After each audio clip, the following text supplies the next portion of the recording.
सभी प्रतियोगी परीक्षाओं के लिए इम्पोर्टेंट करंट अफेयर्स देखने हैं 3 नवंबर 2025 का आपकी पाठशाला द्वारा। इसका पहला प्रश्न है, हाल ही में इसरो ने देश के सबसे भारी संचार उपग्रह CMS-03 को किस शक्तिशाली रॉकेट से सफलतापूर्वक लॉन्च किया? रॉकेट का नाम पूछ रहा है जिससे इसको सफलतापूर्वक लॉन्च किया गया। किसको? CMS-03 किसके द्वारा? ये इसरो के द्वारा।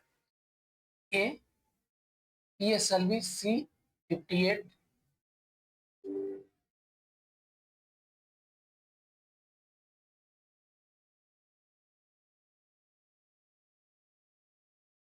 B GSLV F-12, C LVM-3 M5 या डी SSLV D3।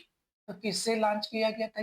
ये लॉन्च किया गया था इसको LVM-3 M5 से। भारतीय अंतरिक्ष अनुसंधान संगठन ने अपने सबसे भारी संचार उपग्रह CMS-03 को LVM-3 M5 रॉकेट, जिसे बाहुबली रॉकेट भी कहा जाता है, का उपयोग करके सफलतापूर्वक लॉन्च किया है। यह भारत की अंतरिक्ष संरचना क्षमताओं को मजबूत करेगा। ये अगला प्रश्न है, आवास और शहरी मामलों के मंत्रालय यानी कि MOHUA द्वारा स्वच्छ भारत मिशन शहरी SBMU के तहत 2025 में शुरू की गई पहल का नाम क्या है, जिसमें 72 मेंटर शहर शामिल है? ए स्वच्छ भारत पहल, बी स्वच्छ शहर जोड़ी, सी नगर विकास योजना या डी अमृत 2.0। इसका नाम है ये स्वच्छ शहर जोड़ी। व्याख्या देख लेते हैं इसका। आवास और शहरी मामलों के मंत्रालय ने 2025 में स्वच्छता परिणामों में सुधार के लिए स्वच्छ शहर जोड़ी यानी कि SSJ पहल शुरू की है, जिसमें स्वच्छ सर्वेक्षण प्रदर्शन के आधार पर 72 मेंटर शहरों को लगभग 200 मेंटी शहरों के साथ जोड़ा गया है। अगला प्रश्न है, किस शहर को हाल ही में यूनेस्को क्रिएटिव सिटीज नेटवर्क यानी कि यूसीसीएन में गैस्ट्रोनॉमी की क्रिएटिव सिटी के रूप में शामिल किया गया है? ए वाराणसी को, बी लखनऊ को, सी इंदौर को या डी अहमदाबाद को। किसको शामिल किया गया है? लखनऊ को। यूनेस्को ने आधिकारिक तौर पर लखनऊ को अपने क्रिएटिव सिटीज नेटवर्क यानी कि यूसीसीएन में गैस्ट्रोनॉमी पाक कला की क्रिएटिव सिटी के रूप में शामिल किया है, जो इसकी समृद्ध खाद्य संस्कृति और व्यंजनों को वैश्विक पहचान दिलाता है। अगला प्रश्न है, अक्टूबर 2025 में भारत का वस्तु एवं सेवा कर यानी कि GST संग्रह कितना रहा, जो पिछले वर्ष की तुलना में ये 4.6% अधिक है? ए 1.55 लाख करोड़, बी 1.70 लाख करोड़, सी 1.96 लाख करोड़ या डी 2.01 लाख करोड़। तो यह संग्रह कितना रहा? ये 1.96 लाख करोड़ का संग्रह हुआ था, जो पिछले वर्ष की तुलना में 4.6% अधिक है। अक्टूबर 2025 में भारत का GST संग्रह बढ़कर 1.96 लाख करोड़ हो गया, जो आर्थिक गतिविधियों में निरंतर वृद्धि को दर्शाता है। अगला प्रश्न है, किस देश ने हाल ही में अपने अंतरिक्ष कार्यक्रम को बढ़ावा देते हुए सेंझोउ 21 नामक एक नया मानव युक्त अंतरिक्ष मिशन सफलतापूर्वक लॉन्च किया है? ए रूस ने, बी जापान ने, सी चीन ने या डी अमेरिका ने। तो कौन सी है? चीन ने। चीन ने अपने सबसे युवा अंतरिक्ष यात्री के साथ सेंझोउ 21 अंतरिक्ष यान को सफलतापूर्वक प्रक्षेपित किया है, जो देश के तेजी से बढ़ते अंतरिक्ष कार्यक्रम में एक और उपलब्धि है।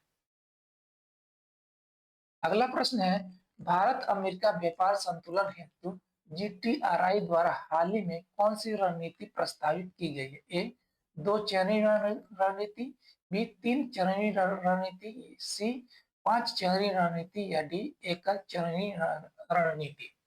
तो ये है ये 3 चरणी रणनीति यानी कि option B. Global trade research initiative यानी कि जीटीआरआई ने भारत अमेरिका के बीच व्यापार संतुलन को बेहतर बनाने के लिए एक 3 चरणी रणनीति प्रस्तावित की है।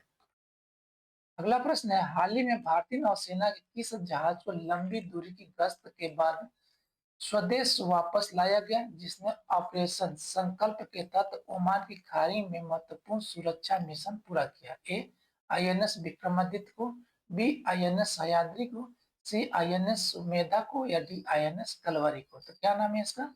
ए आईएनएस सुमेधा को स्वदेश वापस लाया गया, जिसने ऑपरेशन संकल्प के तहत ओमान की खाड़ी में महत्वपूर्ण सुरक्षा मिशन पूरा किया। क्या आईएनएस सुमेधा आईएनएस सुमेधा ने ओमान की खाड़ी और अरब सागर में समुद्री डकैती रोधी और सुरक्षा अभियानों के लिए भारतीय नौसेना के ऑपरेशन संकल्प के हिस्से के रूप में एक लंबी गश्त दूरी करने के बाद स्वदेश वापसी की है।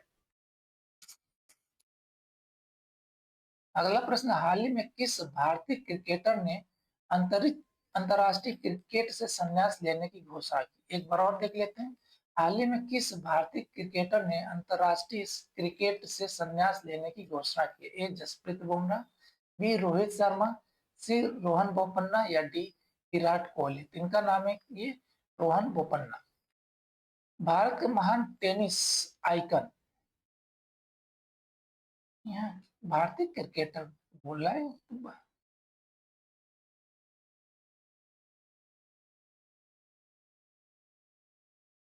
यहाँ भारतीय क्रिकेटर नहीं होगा, भारतीय टेनिस खिलाड़ी होगा।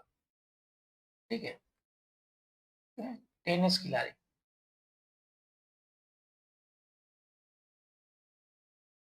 हाल ही में किस भारतीय टेनिस खिलाड़ी ने ठीक है अंतरराष्ट्रीय क्रिकेट से संन्यास लेने की घोषणा की है? ये गलत लग रहा है, प्रश्न ही गलत है। ठीक है,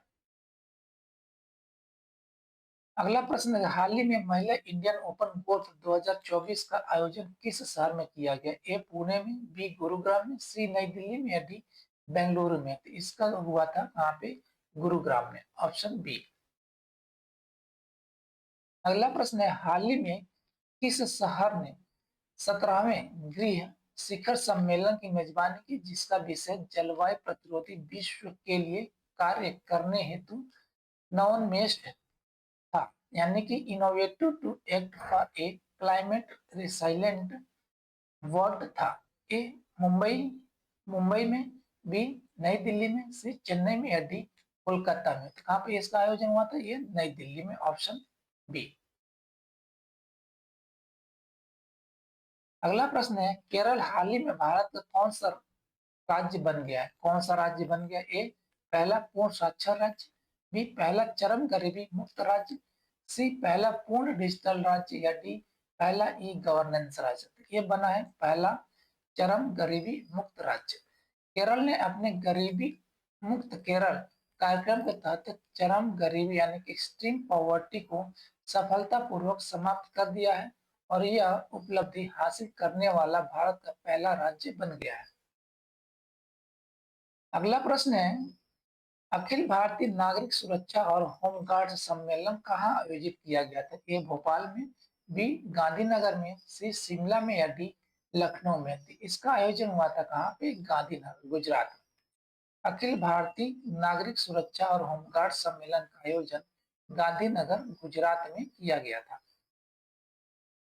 अगला प्रश्न, हाल ही में किस राज्य सरकार ने महिलाओं और ट्रांसजेंडर यात्रियों को परिवहन निगम की बसों में मुफ्त यात्रा की अनुमति देने के लिए पिंक सहेली स्मार्ट कार्ड लॉन्च किया है? ए हरियाणा ने, बी पंजाब ने, सी दिल्ली ने, या डी राजस्थान ने? तो कौन सी? दिल्ली सरकार ने।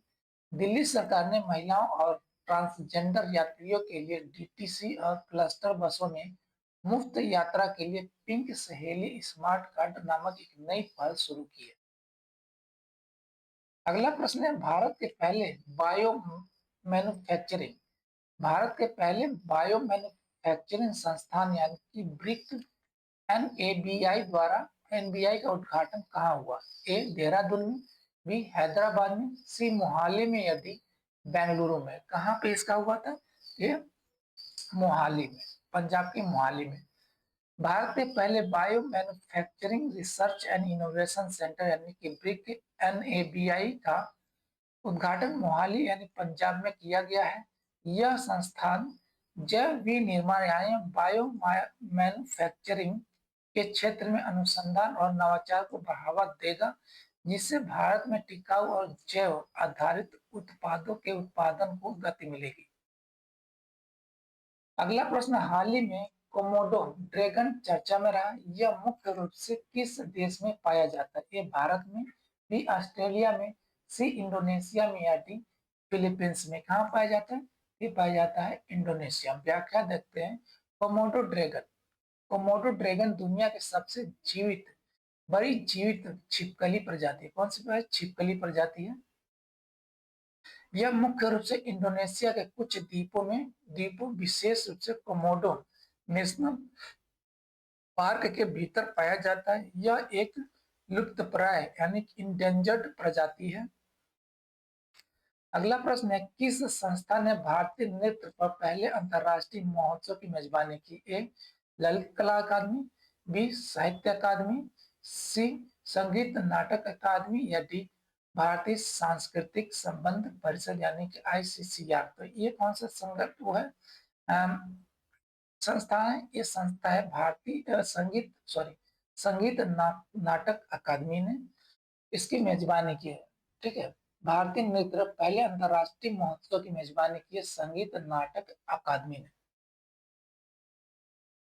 अगला प्रश्न देखते हैं, हाल ही में पश्मीना प्रमाण और अगली पीढ़ी के DNA अनुक्रमण सुविधा का उद्घाटन कहाँ किया गया? ए भारतीय पशु चिकित्सा अनुसंधान संस्थान इज्जतनगर, बी भारतीय वन्य जीव संस्थान देहरादून, सी राष्ट्रीय डेयरी अनुसंधान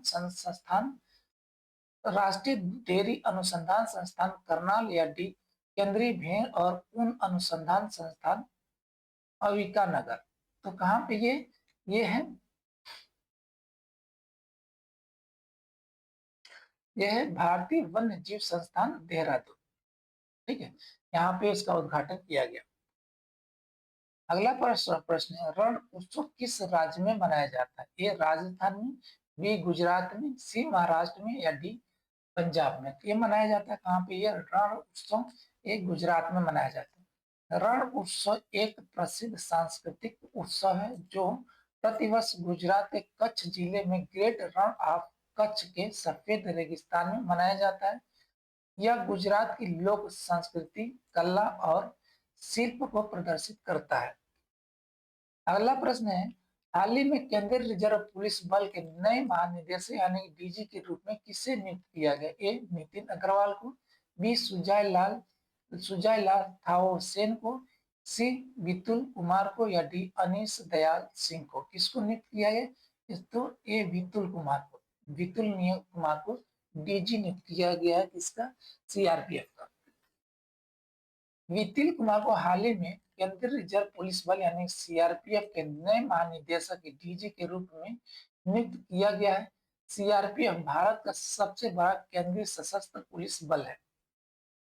अगला प्रश्न है, 2 नवंबर को कौन सा दिन मनाया जाता है जो मृत प्रियजनों को याद करने से जुड़ा है? A all saints day, B all souls day, C विश्व सुनामी जागरूकता दिवस या डी राष्ट्रीय कैंसर जागरूकता दिवस। तो क्या ये है ये के ऑल सोल डे।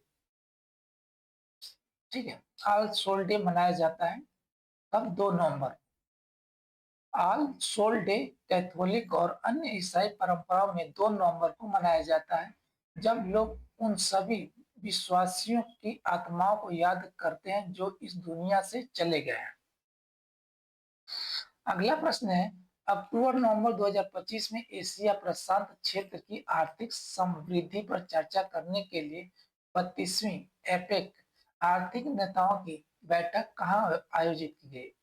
आर्थिक नेताओं की बैठक कहाँ आयोजित की गई? ए सियोल दक्षिण कोरिया में, बी क्योटो टोक्यो जापान में, सी बीजिंग चीन में या डी ग्योंगजू दक्षिण कोरिया में। तो इसका आयोजन हुआ था कहाँ पे? ये ग्योंगजू ग्योंगजू, दक्षिण कोरिया। ठीक है। 32वीं एशियाई पैसिफिक इकोनॉमिक कॉरपोरेशन आर्थिक नेताओं की बैठक 31 अक्टूबर से 1 नवंबर 2025 तक दक्षिण कोरिया के ग्योंगजू में आयोजित हुई। इसका मुख्य विषय था एक अस्थायी कल का निर्माण, जुड़े, नवाचार करें और समृद्ध हो था।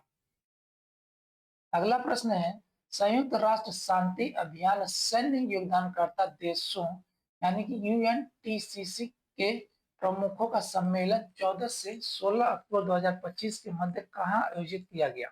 ठीक है। ए न्यूयॉर्क अमेरिका में, बी नई दिल्ली भारत में, सी जनेवा स्विट्जरलैंड में, या डी बीजिंग चीन में। तो ये कहाँ पे हुआ था? ये इसका सम्मेलन हुआ था नई दिल्ली में। कहाँ पे? ये नई दिल्ली। संयुक्त राष्ट्र शांति अभियान सैन्य योगदानकर्ता देशों यानी कि यूएनटीसी के प्रमुखों का सम्मेलन 14 से 16 अक्टूबर 2025 के दौरान नई दिल्ली में भारतीय सेना द्वारा आयोजित किया गया। इसका उद्देश्य वैश्विक शांति और सुरक्षा के प्रति सामूहिक प्रतिबद्धता को सुदृढ़ करना था।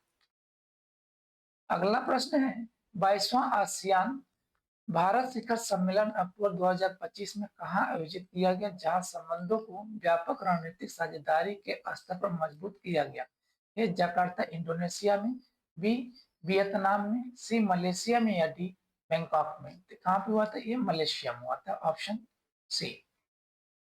22वां आसियान शिखर सम्मेलन मलेशिया में आयोजित किया गया। इस सम्मेलन ने आसियान के साथ भारत की रणनीतिक साझेदारी को और मजबूत किया, जिसमें सतत पर्यटन, समुद्री सहयोग और व्यापार पर जोर दिया गया है।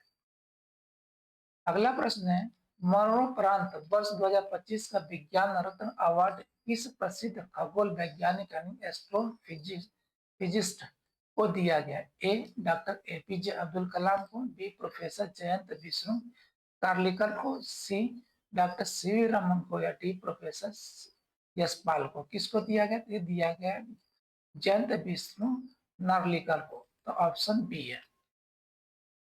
जानने माने एस्ट्रोफिजिस्ट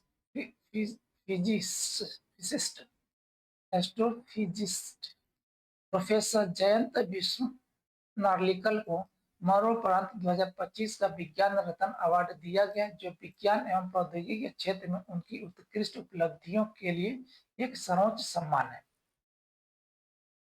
अगला प्रश्न है, वर्ष 2025 में 43वें